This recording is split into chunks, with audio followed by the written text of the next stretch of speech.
இருந்து யாராலையும் தப்பிக்கவே முடியாதுடா.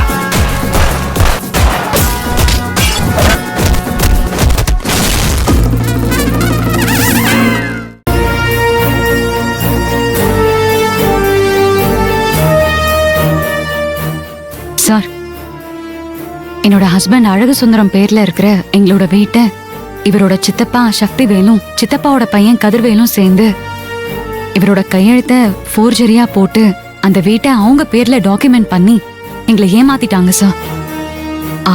அவங்க பேர்ல என் ஹஸ்பண்ட் கொடுத்த கம்ப்ளைண்டோட எஃப்ஐஆர் காப்பியையும் நான் அட்டாச் பண்ணிருக்கேன். அதை நீங்க பாத்திருப்பீங்கன்னு நினைக்கிறேன்.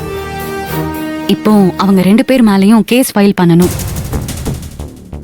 ஆமா வக்கீல் சார், என் சித்தப்பாவும் அவன் அயோக்கியம் அவனும் சேர்ந்து என் கையெழுத்தை போர்ஜரியா போட்டு எங்கள் வீட்டையே எங்கள்கிட்ட இருந்து தட்டி பறிச்சிட்டாங்க சார். சார், எப்படியாவது எங்கள் வீடு எங்களுக்கே திரும்ப கிடச்சிடணும் சார். இந்த கரையாம்புத்துக்குள்ள பாம்பு பூந்தா மாதிரின்னு சொல்லுவாங்கல்ல, அது மாதிரி தான் சார் எங்கள் வாழ்க்கையில் நடந்துருச்சு. சொந்த வீட்டையே பறி கொடுத்து நாங்கள் இப்போ வாடகை வீட்டில் தான் கஷ்டப்பட்டுட்டு இருக்கோம் சார். சார், உங்கள்கிட்ட சொல்கிறதுக்கு என்ன, எங்களை மாதிரி ஒரு நிலைமை யாருக்குமே வரக்கூடாது சார். அதனால் நாங்கள் எப்படியாவது எங்கள் வீட்டுக்கே திரும்ப போகணும் சார். அதுக்கு கோர்ட்டில் ஆர்டர் வாங்கணும் சார்.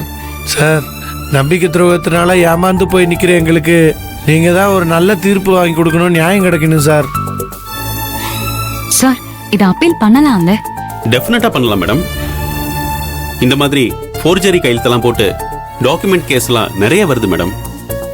நீங்க ஒன்றும் இதை நினைச்சு கவலைப்படாதீங்க. நான் கேஸ் ஃபைல் பண்றேன். அண்ட் ஒன் மோர் திங், உங்களுக்கு தெரியாத எதுவும் இல்லை, இந்த கேஸ் சிவில் கேஸ். எவ்வளவு நாள் போகும்னு சொல்ல முடியாது. அதுக்காக நீங்க ஒன்றும் worry பண்ணிக்க வேண்டாம். நீங்க உங்க சொந்த வீட்டில் இருக்கிறதுக்கு நான் ஆர்டர் வாங்கி தரேன் madam. Are you happy no? Sir, நீங்கள் சொல்லும் போதே ஏதோ நாங்கள் அந்த வீட்டுக்குள்ளேயே போன மாதிரி எனக்கு சந்தோஷமா இருக்கு சார். உங்களுக்கு எப்படி நன்றி சொல்றதுன்னே தெரியல. ரொம்ப நன்றி சார். பரவாயில்ல சார். ரொம்ப ரொம்ப தேங்க்ஸ் சார். உங்ககிட்ட வந்தாதான் இந்த கேஸை கரெக்டா ஹேண்டில் பண்ணுவீங்கன்னு நினைச்சு வந்தேன். என் நம்பிக்கையை நீங்க காப்பாத்திட்டீங்க. Thank you very much sir. It's okay madam. சரிங்க சார், நாங்க கிளம்புறோம். ஃபர்தரா நீங்க என்ன பண்ணணும்னு பார்த்து ஆரம்பிச்சிருங்க. Okay madam.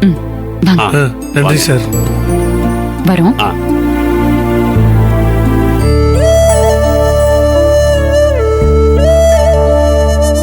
என்ன சின்னையா, ஏதோ ரொம்ப தீவிரமா யோசனை பண்றீங்க? இல்லை சார், உன்னை நினைச்சா எனக்கு ரொம்ப பெருமையாவும் ஆச்சரியமாவும் இருக்கு. உன்னால மட்டும் எப்படி இப்படிலாம் யோசிக்க முடியுது? அந்த அயோக்கிய பசங்க நம்மளை ஏமாத்தி சொத்தை எப்படி புடுங்கினானுங்களோ அதே மாதிரி அவங்க வழியிலேயே போய் நீ கேஸ கொடுத்த பத்தியா? சூப்பர் ஈசு. என்ன சின்னையா, பாராட்டெல்லாம் ஓவரா இருக்கு. ஐயோ, நிஜமா தான் சொல்ற ஈசு. முள்ளாலதான் எடுக்கணும்னு சொல்லுவாங்கல்ல, நீ பண்ணதுதான் சரி. இந்த யோசனையை சொல்லாம இருந்திருந்தா, நம்ம வக்கீல இப்ப பார்க்காம இருந்திருந்தா இந்த வேலை இவ்வளவு சுழுவா முடிஞ்சிருக்குமா? சொல்லு பாப்போம்.